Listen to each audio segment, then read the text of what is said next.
Bonjour, c'est à nouveau Arnaud de DSI, Dormir sans insomnie. Aujourd'hui, ce que l'on va voir ensemble, c'est que parfois notre corps peut nous parler d'insomnie. C'est ce que l'on va voir et également voir comment il nous parle de 6 manières différentes. La première des choses, c'est pourquoi notre corps nous parle. En fait, on s'endort mal, on se réveille durant la nuit ou on se réveille trop tôt. Notre corps nous parle, mais on n'y fait pas attention. Ces insomnies, en fait, sont une raison que l'on dort mal, mais il y a également un problème qui est derrière. Et souvent, on a des habitudes de vie qui, par exemple, font que ces insomnies se produisent. Alors, il y en a plusieurs. Soit tout d'abord, on peut faire trop de siestes dans la journée et c'est le cercle vicieux des insomnies. C'est-à-dire qu'on est fatigué, on fait des siestes. Plus on fait de siestes le soir, physiquement, on ne s'endort pas. Il n'y a rien à voir par rapport au rythme circadien là, mais c'est vraiment, si vous faites trop de siestes, vous empiétez sur votre dette de sommeil du soir donc, et le soir, vous ne pouvez pas vous endormir. Il y a également des boissons que l'on peut boire, que ce soit des boissons énergisantes, du café ou du thé, ou des choses stimulantes, des boissons énergisantes. Il y a également la nourriture. On n'y pense pas assez, mais si on mange trop gras le soir, une bonne raclette ou une bonne fondue avant de dormir tard, plus du vin et de l'alcool, automatiquement, on va avoir du mal à s'endormir, ou si on s'endort, on peut se relever parce qu'on a des aigreurs d'estomac ou quoi que ce soit. Et également, on peut prendre le temps de décompresser le soir en faisant du sport, mais si on le fait le soir ou un peu trop tard, ça peut nous empêcher de dormir. Donc ça, c'est vraiment des habitudes de vie, mais il y a également d'autres choses que notre corps peut nous dire en faisant des insomnies. C'est des problèmes de santé tout simplement. Il peut y avoir autant des problèmes de santé tels que les dépressions, mais également une chose que j'ai découvert avec un client dernièrement, c'est une thyroïde active, hyperactive, ce qu'on appelle même une hyperthyroïdie. On va y revenir un petit peu plus loin. Donc, les différents messages du moins que notre corps nous dit. Le premier, c'est à propos de l'anxiété.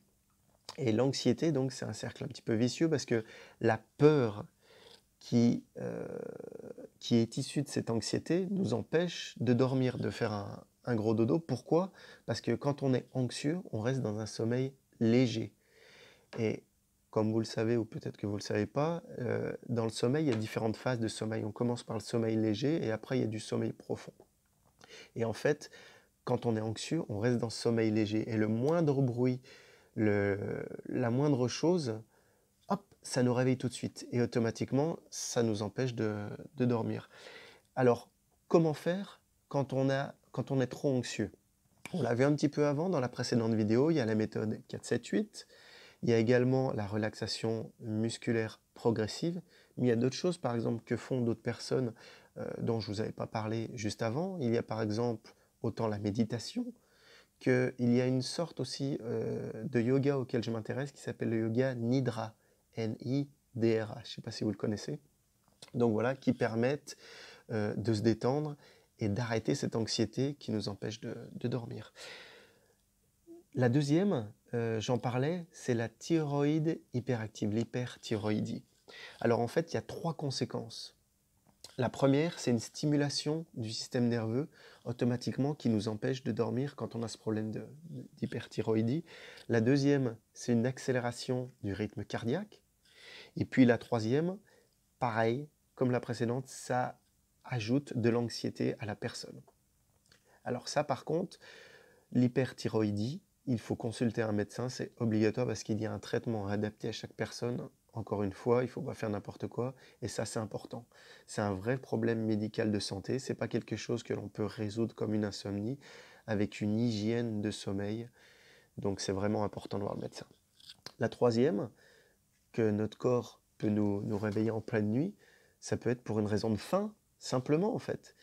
Et c'est surtout valable pour les gens qui dorment donc à 17h, qui mangent vers 17h, 18h, et automatiquement, vers 2-3 heures du matin, ils ont une petite fringale. Je ne sais pas si ça vous est arrivé. Moi, ça m'est déjà arrivé. Si on mange un peu trop léger ou on ne mange pas forcément comme il faudrait, bah, automatiquement, on se réveille un petit peu plus tôt. Et là, qu'est-ce qu'il faut faire quand on se réveille à 2-3 heures du matin?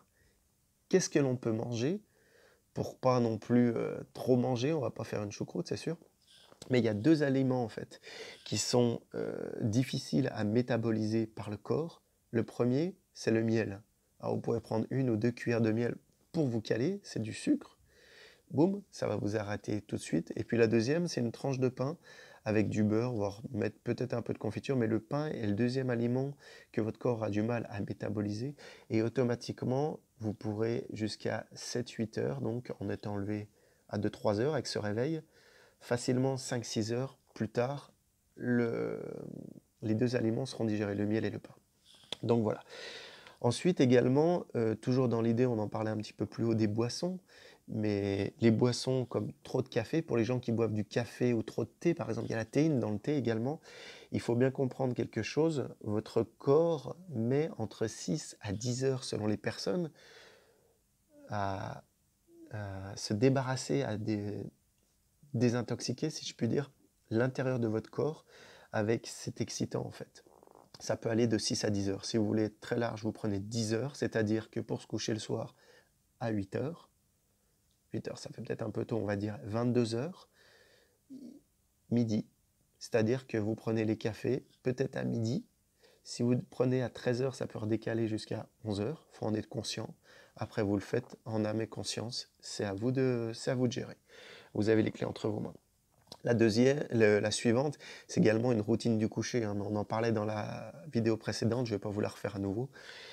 La suivante, c'est également un corps stressé. Alors le corps peut être stressé de différentes manières. C'est pas que le corps stressé physiquement, mais par exemple, si vous faites du sport le soir, ça peut le stimuler, on en parlait un petit peu plus tôt, mais également si vous avez un travail de nuit, ou que vous faites les 3 quarts, les travailleurs de nuit sont automatiquement des corps plus stressés puisqu'il fait nuit et ces personnes-là donc ne dorment pas.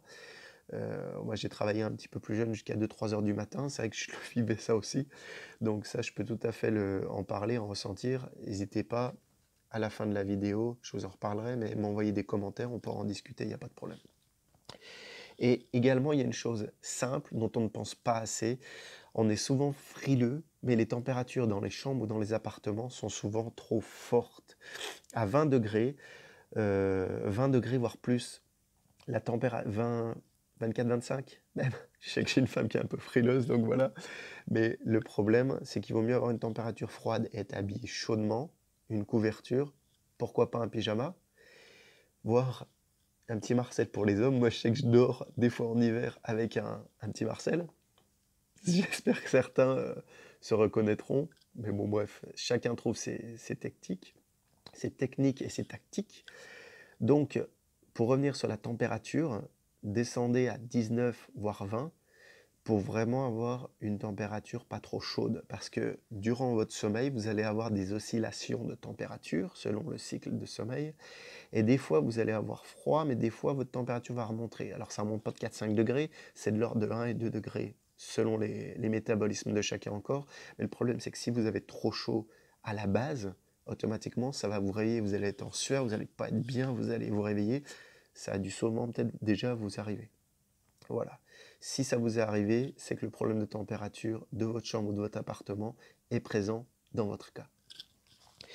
Également, il y a les troubles du sommeil qui peuvent vous réveiller. Alors, que ça soit autant le syndrome d'apnée obstructive du sommeil, le SAOS, c'est-à-dire l'apnée du sommeil qui vous empêche de respirer et vous réveille.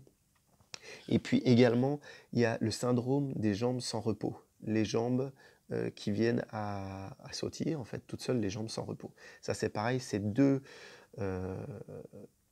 troubles du sommeil qu'il faut absolument valider avec un médecin également.